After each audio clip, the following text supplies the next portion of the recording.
નમસ્કાર. ધોરણ 8 વિષય ગણિત પ્રકરણ નંબર 13 સમપ્રમાણ અને વ્યસ્ત પ્રમાણ.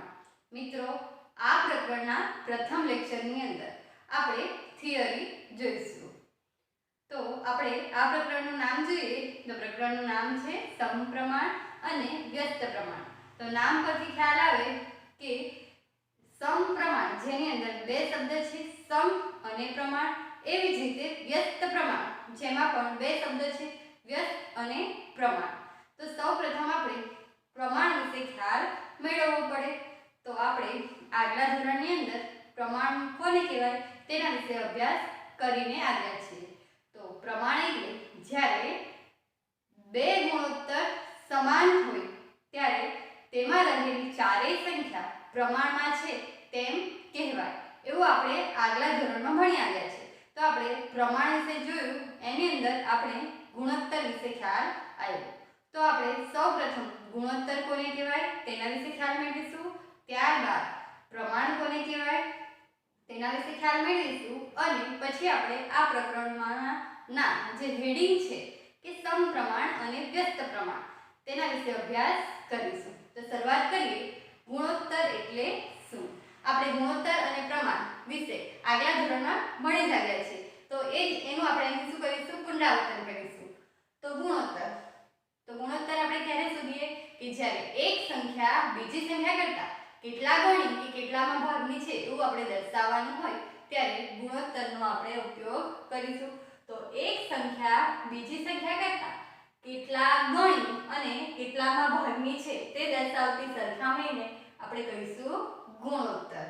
અને આપણે જાણીએ છીએ કે ગુણોત્તરમાં જે પહેલું માપ હોય તેને આપણે અંશમાં લખીશું અને જે બીજું માપ હોય એને આપણે શેમાં લખીશું? છેદમાં. એટલે ગુણોત્તરને આપણે દર્શાવવું હોય તો અંશ અને છેદ સ્વરૂપે દર્શાવીશું. બંને માપના એકમો સરખા હોવા જોઈએ. એટલે આપણે જાણીએ છીએ કે ગુણોત્તર આપણે દર્શાવવો હોય તો એની અંદર એક તો અંશ હોય અને એક છેદ હોય. તો બંનેના જે માપ છે એના જે એકમો છે તે કેવા હોવા જોઈએ? સરખા. એક 2 કિલોમીટર હોય અને એક 4 મીટર હોય તો આપણે શું કરવું પડે? પહેલા ગુણોત્તરના બંને જે માપ આપેલા હોય એના એકમો આપણે સરખા કરવા પડે. એટલે ધ્યાન રાખજો બરાબર કે ગુણોત્તર હોય તો ગુણોત્તરમાં આપણે બંને માપના એકમો કેવા રાખવાના છે? સરખા રાખવાના છે. બરાબર. ત્યારબાદ બંને જે માપ છે એમાંથી એક પણ માપ શૂન્ય ન હોવું જોઈએ. બરાબર. એટલે ગુણોત્તર છે તો 1:0 એવું આપણે દર્શાવી શકીએ નહીં અથવા 0:2 એમ પણ દર્શાવી શકીએ નહીં. તો બંને જે માપ છે એમાંથી એક પણ માપ શૂન્ય હોવું જોઈએ નહીં. હવે અંશ અથવા છેદ આને આપણે કઈ રીતે દર્શાવવાનું છે? અંશના અંશ ભાગ્યા છે અથવા અંશ જેમ છે સ્વરૂપે દર્શાવાય છે. આપણે જાણીએ છીએ કે ગુણોત્તરને દર્શાવવા માટે આપણે આ બે ટપકા સંકેતનો ઉપયોગ કરીએ છીએ જેને આપણે શું કહીએ છીએ? જેમ. બરાબર. એટલે ગુણોત્તરને જેમ વડે દર્શાવીશું ને ગુણોત્તરને આપણે અતિ સંક્ષિપ્ત સ્વરૂપે જ દર્શાવવામાં આવે છે. હવે આપણે જાણીએ છીએ કે ગુણોત્તરમાં બંને માપના એકમો કેવા હોવા જોઈએ? સરખા. એટલે ગુણોત્તરને કોઈ એકમ નથી. એટલે ગુણોત્તર એકમ રહિત છે. બરાબર ધ્યાન આપજો. ગુણોત્તર એ શું છે? એકમ રહિત છે.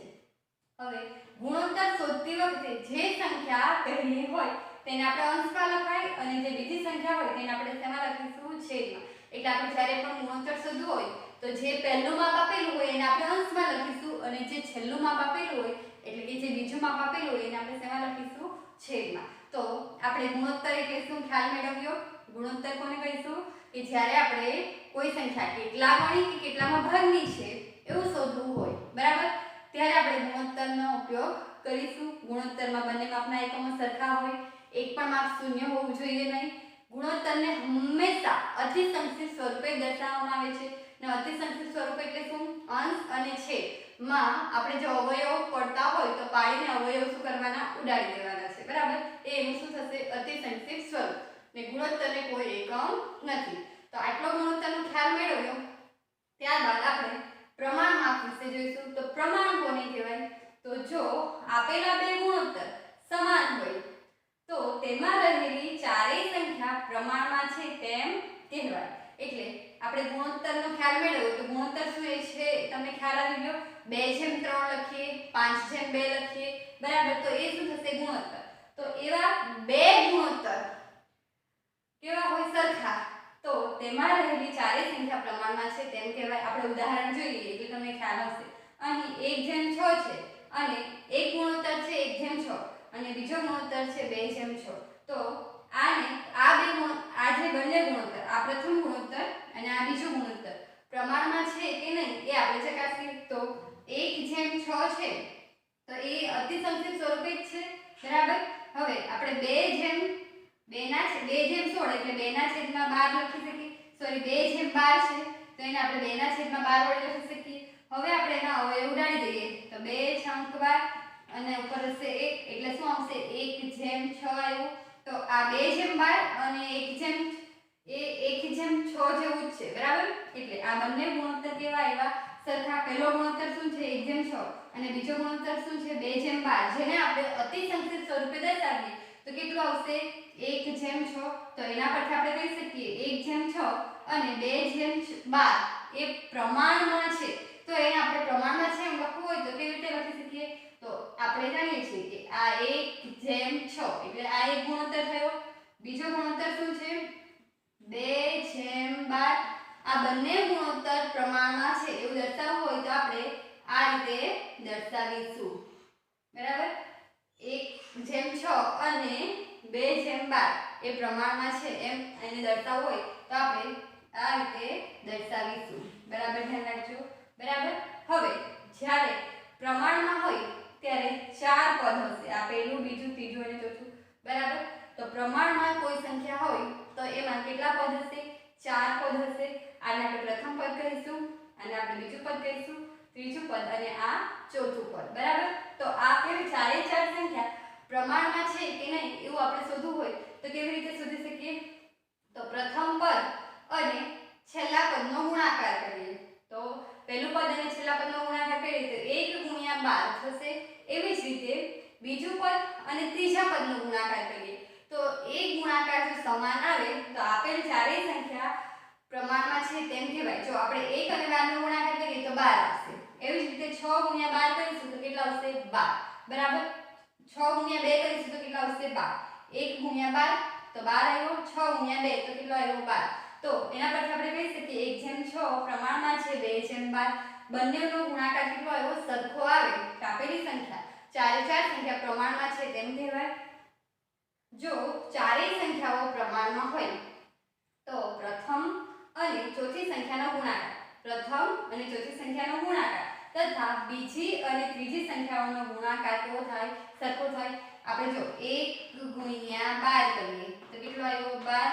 એવી જ રીતે 6 × 12 કરીએ તો કેટલો આવશે? 12. તો બંનેનો ગુણાકાર કેવો આવ્યો? સરખો. પ્રથમ પદ અને ચોથા પદનો ગુણાકાર, એવી જ રીતે બીજું અને ત્રીજા પદનો ગુણાકાર સમાન આવ્યો. એટલે આપણે કહી શકીએ કે તેમાં રહેલી ચારે ચાર સંખ્યા પ્રમાણમાં છે તેમ કહેવાય. તો પ્રમાણ એટલે તમને ખ્યાલ આવી ગયો કે પ્રમાણ એટલે શું? કે ચારે ચાર સંખ્યા કેવી હોવી જોઈએ? ચારે ચાર સંખ્યા છે એમાં પ્રથમ અને બીજો બંને ગુણોત્તર કેવો હોય? સમાન હોય. તો એને આપણે પ્રમાણ કહીશું. તો પ્રમાણનો ખ્યાલ આવી ગયો કે એની અંદર બે ગુણોત્તર હોય અને બંને ગુણોત્તર કેવા હોવા જોઈએ? સમાન. તો એ પ્રમાણમાં છે તેમ કહેવાય. હવે અહીં શું છે? સમપ્રમાણ. તો પ્રમાણ એટલે તો ખ્યાલ આવી ગયો કે બંને ગુણોત્તર કેવા હોવા જોઈએ? સમાન. હવે સમપ્રમાણ એટલે શું? તો આપણે જોઈએ નામ પરથી ખબર પડે. સમ એટલે કે સરખું, પ્રમાણ બરાબર એટલે કે માપ. જ્યારે એક રાશિ વધે ત્યારે બીજી રાશિ તેટલા જ પ્રમાણમાં શું થાય? વધે. અથવા એક રાશિ ઘટે તો બીજી રાશિ એટલે કે માપ તેટલા જ પ્રમાણમાં શું થાય? ઘટે. તો આપણે કહી શકીએ કે તો તે રાશિઓ પ્રમાણમાં છે તેમ કહેવાય. તો સમપ્રમાણ એટલે ખબર પડી. સમ એટલે કે સરખા પ્રમાણમાં. એક રાશિનું માપ, એક રાશિ વધે એટલે અથવા એકનું માપ વધે તો બીજાનું માપ વધે. એકનું માપ ઘટે તો બીજાનું માપ તેટલા જ પ્રમાણમાં ઘટે. બરાબર ધ્યાન રાખજો. તો આપેલી સંખ્યા પ્રમાણમાં છે તેમ કહેવાય.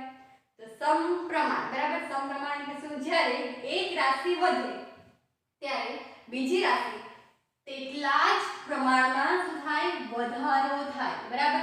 એક વધે તો બીજું પણ વધવું જ જોઈએ અને તેટલા જ પ્રમાણમાં. અથવા એક રાશિ ઘટે ત્યારે બીજી રાશિ તેટલા જ પ્રમાણમાં શું થવી જોઈએ, ઘટવી જોઈએ. તો રાશિ સમપ્રમાણમાં છે તેમ કહેવાય અથવા એમાં સમપ્રમાણમાં છે તેમ કહેવાય. અને એને આપણે દર્શાવવું હોય તો એના માટેનો સંકેત છે આ રીતનો સમચલનનો. આને આપણે સ્થાન સંકેત કહીશું. આ રીતે આપણે દર્શાવીશું જે સમચલનનો સંકેત છે. ધારો કે બે રાશિ આપણે લઈએ x અને y એ સમપ્રમાણમાં હોય ત્યારે એને આપણે દર્શાવવું હોય તો શું કરીશું, x આને કહીશું ચલે છે, y એમ લખાય. બરાબર. આને વાંચવું હોય તો શું વાંચીશું, આ છે સમચલનનું સંકેત. બરાબર. હવે આને આપણે વાંચવું હોય તો કેવી રીતે વાંચીશું, તો x ચલે છે y. બરાબર. આ રીતે મંચન. તો સમપ્રમાણ એટલે શું, ખ્યાલ આવ્યો? એના આધારિત આપણે દાખલા જોવાના છે. એટલે સમપ્રમાણ એટલે શું, જ્યારે એક રાશિ વધે એટલે કે એકનું માપ વધે તો બીજાનું માપ તેટલા જ પ્રમાણમાં શું થવું જોઈએ, વધવું જોઈએ. અને અથવા એક રાશિનું માપ ઘટે તો બીજી રાશિનું માપ તેટલા જ પ્રમાણમાં શું થવું જોઈએ, ઘટવું જોઈએ. તો આપેલી રાશિઓ પ્રમાણમાં છે, સમપ્રમાણમાં છે તેમ કહેવાય. બરાબર. હવે નામ પરથી બીજું આપણે જોઈએ વ્યસ્ત પ્રમાણ. સમપ્રમાણ જોયું તો વ્યસ્ત પ્રમાણ. તો વ્યસ્ત એટલે આપણને ખબર છે કે કેવું, ઉલટું. બરાબર. ધારો કે a હોય તો આપણે શું કરતા, 1/1 એવું લખતા. તો વ્યસ્ત પ્રમાણ એટલે શું, જ્યારે એક રાશિ વધે ત્યારે બીજી રાશિઓ તેટલા જ પ્રમાણમાં શું કરે, ઘટાડો થાય. બરાબર. એક વધે તો બીજી ઘટે અથવા એક રાશિ ઘટે તો બીજી રાશિ તેટલા જ પ્રમાણમાં શું થાય, વધારો થાય. તો એ બે રાશિઓ સમપ્રમાણમાં છે, વ્યસ્ત પ્રમાણમાં છે એમ કહેવાય. સમપ્રમાણમાં શું હતું, એક વધે તો બીજી પણ વધે, એક ઘટે તો બીજી પણ ઘટે. જ્યારે અહીંયા કેવું છે, એક રાશિનું માપ વધે ત્યારે બીજી રાશિનું માપ શું થશે, ઘટતું હોય. અથવા એક રાશિનું માપ ઘટે તો બીજી રાશિનું માપ શું થતું જોઈએ, વધવું જોઈએ.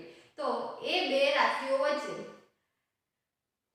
કયો સંબંધ ગણાશે, વ્યસ્ત પ્રમાણનો સંબંધ છે તેમ કહીશું.